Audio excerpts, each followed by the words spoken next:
So I have some theories that I like to share about the movies Sinners. I haven't heard these theories expressed before, and I'm just going to just throw a couple of these things out there.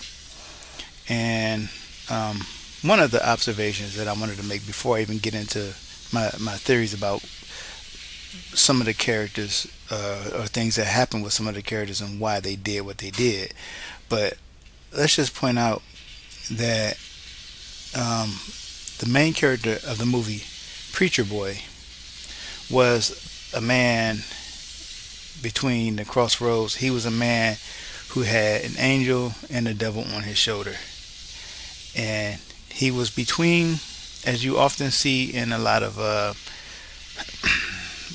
let's just say, that symbolically, he was standing between two pillars or two trees.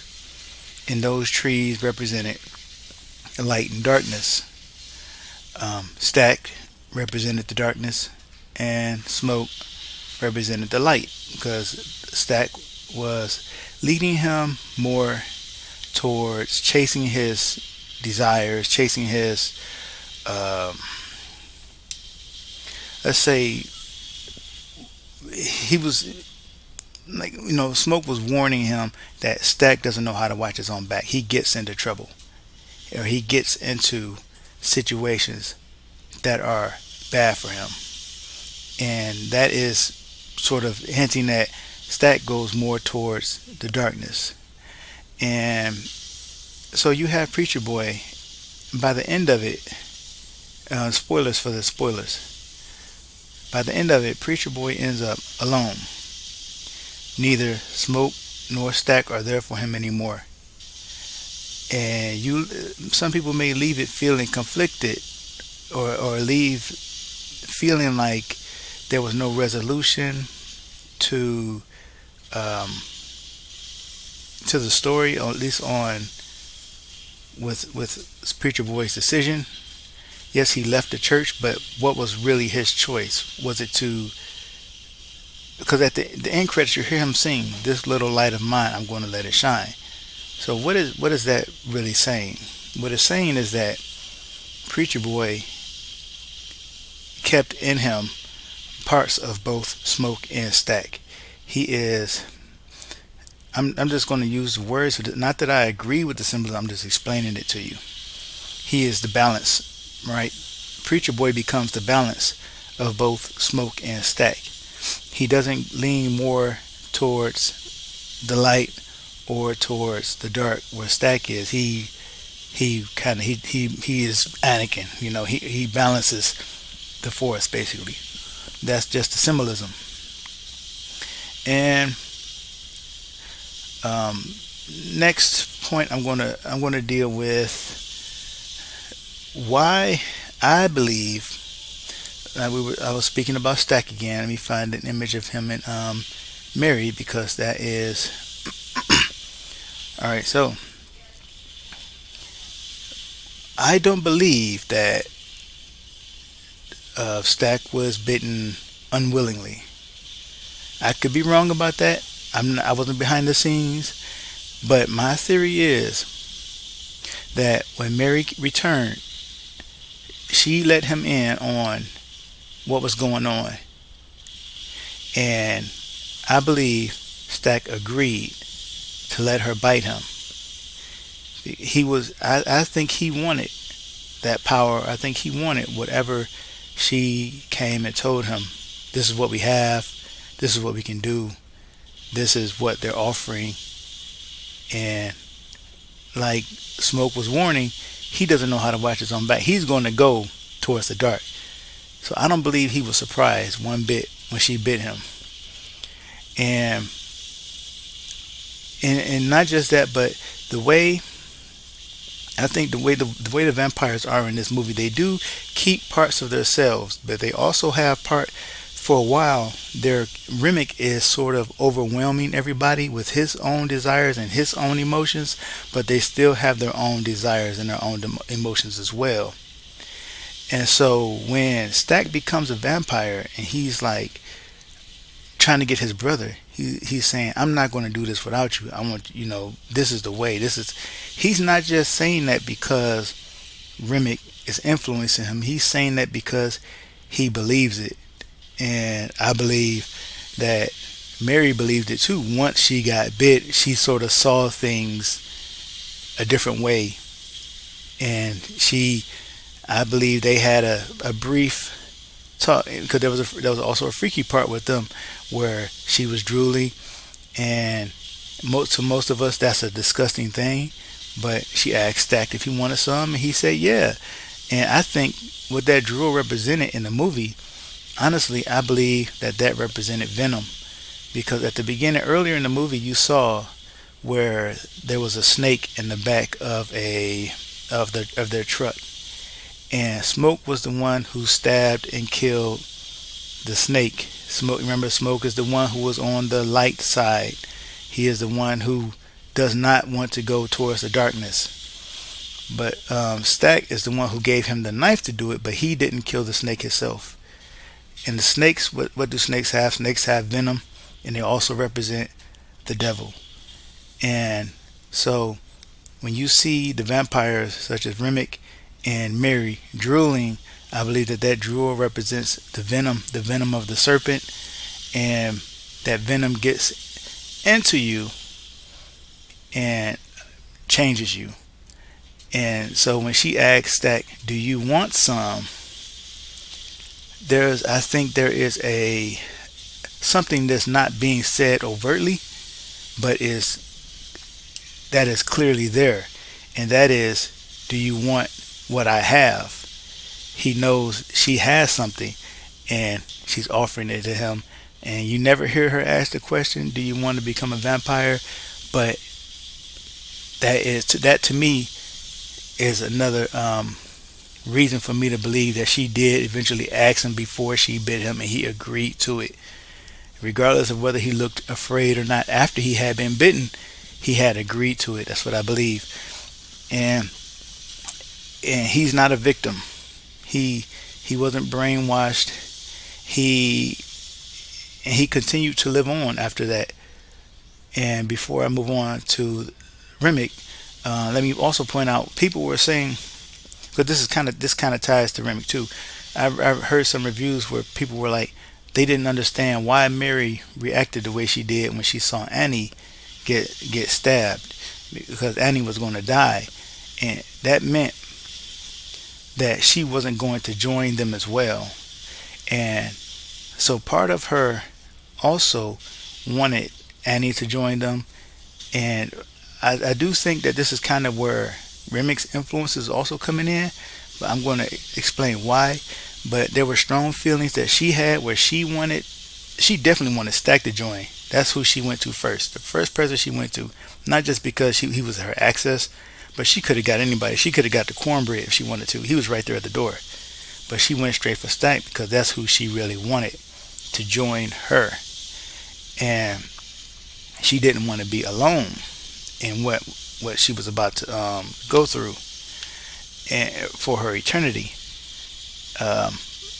So she wanted Annie also, and Stack wanted Smoke. They all wanted everybody, as many people as possible, to join them. And part of that came from Remick, and part of that was just their own desire. So that's why she reacted the way she did. And Stack was saying, "Come on, let's go, let's go." He was pulling her out, and people were confused, like, why are they acting like that? Why aren't they attacking, or why are they having that reaction? Aren't they supposed to be this bloodthirsty monsters? No, they still have a desire for other people to join them, and especially their important people. And Stack was pulling her out like, "No, let's go, because if you mess around and stay here, Smoke might kill you, or somebody else might kill you." So you have Stack, he's a vampire too. He's pulling her out like, "Come on, let's go, let's go." He's trying to save her to show that they still have their connections, and they still want to keep people in their life. So he was acting. He acted to protect Mary because he did not want to see her get killed too, like Annie had just died. And so then Remick. So when Remick pulls up to the clan members' house at the beginning, the white couple who are clan members, he pulls up and he says to them, Um, he said the Choctaws are after me, and he said they killed my wife. At first, when I first heard it, I'm sorry, I'm getting some noise in the background. Yeah, sorry if you hear noise in the background. Just try to ignore the noise in the background. So with Remick, he I didn't believe he had a wife. He said he had a wife, but I didn't really believe it at first. But then I thought about it. The Choctaws had a relation, or they were historically known for helping out the Irish. And I was thinking, well, maybe he did have a wife. Maybe when Remick came over, the Choctaws saw that he was Irish, and they let him in to their tribe. They welcomed him in, and what Remick wants to do, and this is kind of what influences everybody else as well, is to gather more people. He's alone, but he doesn't want to be alone. He wants to be among others. He wants a family. He wants a community, and that's why he always like fellowship and love, fellowship and love. 'Cause he wants to create a community. So I would not be surprised if he did marry one of the Choctaws. Either maybe he turned one of the women there first, or he married her and then he turned her, and then he had a wife, and then and maybe they had began to turn others, and the Choctaws was like, hold on a second here, wait a minute, these guys is they got to go, you know. And so then he said they killed my wife. Maybe they did. Maybe he married one of the Choctaws. He turned her, and then they realized he was a vampire. They killed whoever he turned. They killed his wife, and they drove him off. And he ran away, and that's how he ends up at the couple's house. So, but from that point on in the movie, he goes to Sammy. The gift, he's attracted to Sammy's gift, and he wants Sammy to help through his music to rejoin him with his ancestors, and not just with his ancestors, but he also wants to form that community, and he knows that music can bring people together, and that's what Sammy was doing, and you see that when Remick had managed to turn a lot of the people who had left the juke joint, he had around him a whole community again, at least a lot of people so far. And when he did, he immediately began to unite everybody in Irish song and dance. So he was sharing with them, they were sharing with him. He was all kind of unifying and becoming one, because this is what he really wanted to do the whole time, and he just wanted more and more and more people to have this connection, to have. So he really wasn't like I know some people look at him and they always say, oh, the racist, the racist, the racist white person, but that's not who Remick was. He was he didn't care who you were. He wanted everybody to join him, and he even said flat out to Sammy, I want your songs and I want your stories, and you will have mine. And in another point, he says that we're all one. And so he, again, his whole thing is gathering and making a community of people who are one. And they're when Mary goes out to meet them before she gets turned, they're singing that song to her. Um, it's called Wild Mountain Time, but I believe on the soundtrack it's called Will You Will You Go Lassie Go, or something like that. I think there's a title on the soundtrack, and that song is meant to be inviting. There's a part of the song where they say we'll all go together, and again, that his purpose is to have a group, have a family, and that is also why you see the other vampires immediately began to try to turn each other. They go back to the people who they feel are important, Bo, the Chinese man, he returns to his wife. He goes to get his wife. Why? Because he wants her to join him. She's important to him, so he wants her to join him. And also because of Remic's influence, he wants as many people as possible. That's also driving him to try to to collect his wife as well. Um, so while he was wrong in what he was doing, he was motivated by a desire to have a community, to have a family, to have. Um, so he was cut off from his ancestors, he was cut off from his people, and he was basically alone. He had a desire to have a family in a community, and he didn't really care who was in it.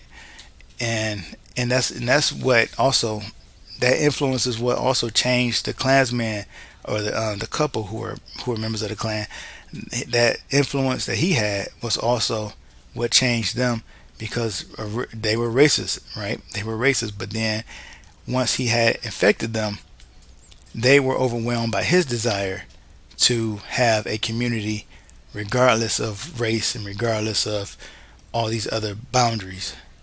And so um, I do wonder um,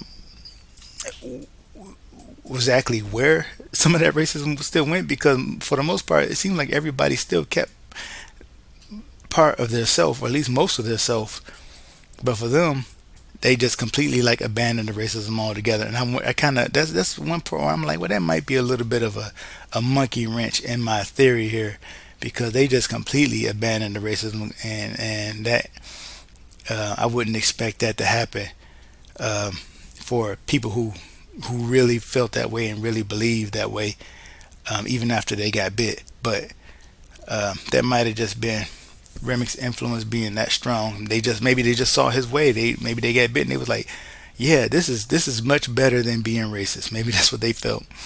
So anyway, I'm going to bring this video to a close, and those were some of the theories that I had, and I hope they um, give you something to think about if you never thought about it. So thanks for watching, and I'll talk to you later.